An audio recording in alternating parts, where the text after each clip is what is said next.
I would actually like to try and deal with your points there, if I may. I actually have learnt over the years never ever to say no to any solution that might deal with our environmental problems, because there's always a positive somewhere. And I think that in relation to government, we don't have joined-up thinking, and I don't think that we have a truly global plan. I just don't think that we are at that stage yet. I have no idea why, because humanity is, the human race is so creative in all other ways, but we just simply don't seem to be able to get to some kind of consensus. My point is, I'm at the sharp end of this. I take your point absolutely, because every single day that I practice, my professional indemnity insurance is on the line, because I have to tell companies whether they do this, whether they do that, whether they're in compliance and whether they're not. And if I am radically wrong or out of sync, then I will get sued or I will get sacked. And I actually don't want to do that, either of them. And so I really have my adrenaline running every single time I have to make a big decision with a large industrial client, or if I have to give advice in relation to how to comply with something. And I think that's an absolutely fundamental point. You have to get people to really search about what they believe and whether they want a permanent change in behaviour.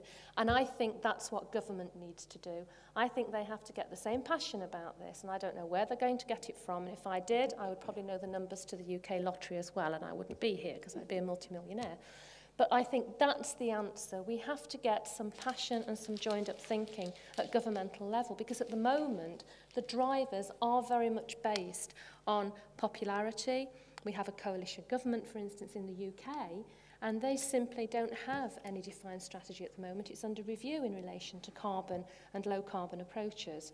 So for me, it's about getting people at the top to really determine those important questions in a way that's joined-up thinking. I don't know any other way of dealing with the problem, because it's a global issue. Sorry.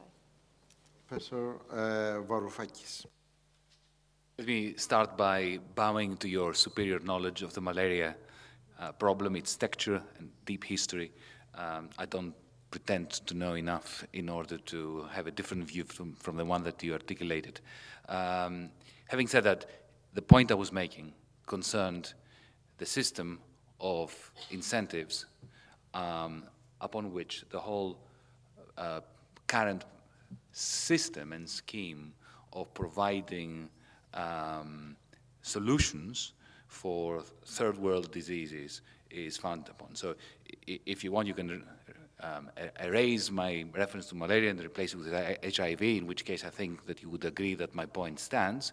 But even in the case of malaria, from what I understand, and again, I don't understand, I'm almost ignorant on the subject. It seems to me, from what I've been hearing and reading, that there are simple solutions to the problem of malaria. They're not being provided because we live in a world in which profit-driven behavior is what guides action, and there is simply not enough profit there. So everything else I said, I think, still stands. Now, you talked about the crisis. That was your question after your comment, after scolding me, rightly. And you mentioned James Mead. And you mentioned the idea of raising taxes in order to spend on infrastructure. I'm not sure that this is what he would have said. Perhaps he would, but if he did, I would disagree with him. In the depths of a crisis, of a recession, raising taxes is adding insult to injury. What we have at the moment is a situation in which, let me put it very briefly because we don't have time. For 20, 25 years or so, a form of private money divided and multiplied in the financial sector. You had the public money, and then you had the private money. The private money was contracts, pieces of paper, derivatives, whatever. They grew and grew and grew and acted as Hayekian private money, inflating the economy on the basis of a bubble, which, however, was having real effects in terms of increasing output and so on and so forth. At some point, Nemesis addressed hubris, and that private money blew up. It burned down. That was 2008. And what happened was states replaced that private money in Wall Street so in Wall Street and banks, Royal Bank of Scotland and so on, so that the whole system would not collapse. And in doing so, the problem was transferred from the private sector to the public sector. And now they're cutting. So what happens is the transformations of Ovid. The crisis is transforming and transforming and retransforming itself, shifting from one realm to the other, and not being addressed. Your suggestion is spot on, 50%.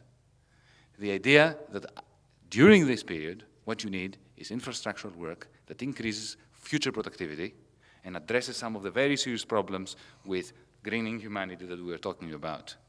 But that requires politicians who can stand up to those who failed, but who think that they have a God-given right to be sustained by the rest of us at the expense of real development, which is different from growth, both in terms of living, true living standards, not gizmos and cars, and greening humanity. Thank you. Thank you. In fact, talking of malaria reminded me that this country owes a lot to this illness, because you remember perhaps that in the most crucial moment of the Battle of Missolonghi, Lord Byron had the crazy idea of going down there and work for the revolution. Up to then, England was not paying any attention to the drama of these people. And then the mosquitoes and malaria saved the country, because he died out of malaria there. And this changed English politics. So I keep saying that this is malaria is an illness to which a very romantic view of history, but it's a very nice one. Very tediously we owe it on. But anyway, please allow me, in the name of everyone, to thank the... May I have my 1 minute? Oh, yeah. Chris. I do not remember to have distributed 1 minute to everyone, but if you may, yes, if you want, of course. I'm sorry for that.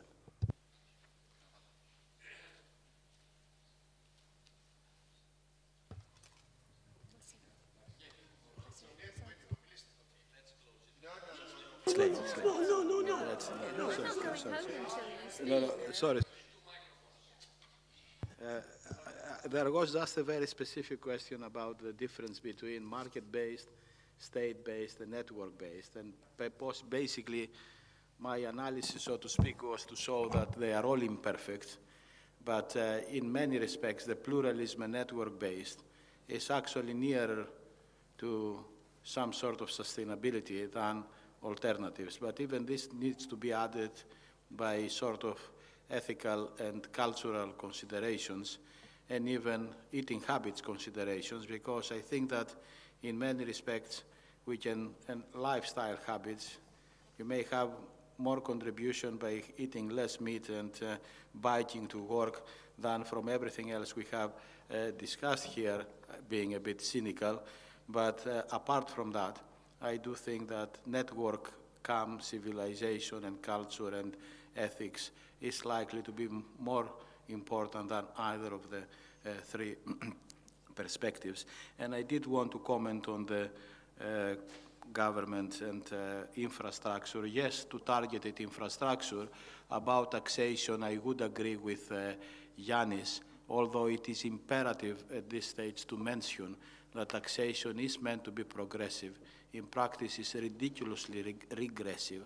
And by just making it not even progressive, but flat, and convincing the rich that they should pay as much as the homeless as a percentage, you would be much better off in terms of raising the funds that are needed for the targeted infrastructure works.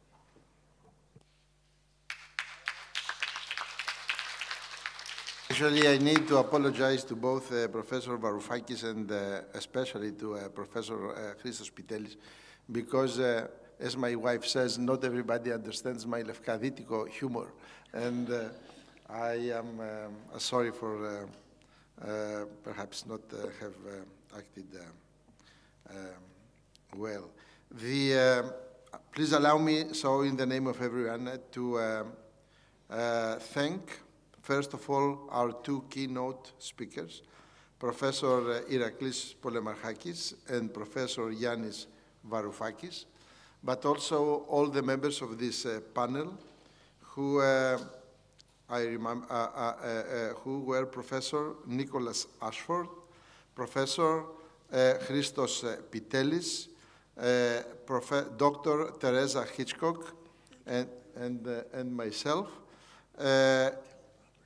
It's been a privilege for me to have presided in this session, and I only know that I only owe this to my good luck that Professor Emilios Avgouleas was once upon a time one of my pupils.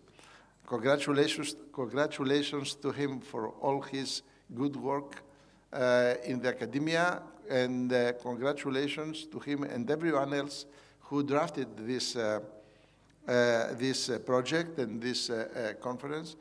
Thank you all for your patience and your contribution to this session. The lively discussion is the best proof of the success of this work. Thank you very much. I wish you, especially to the friends who came from abroad, to have a nice evening and enjoy a little bit of the Athenian life. Thank you.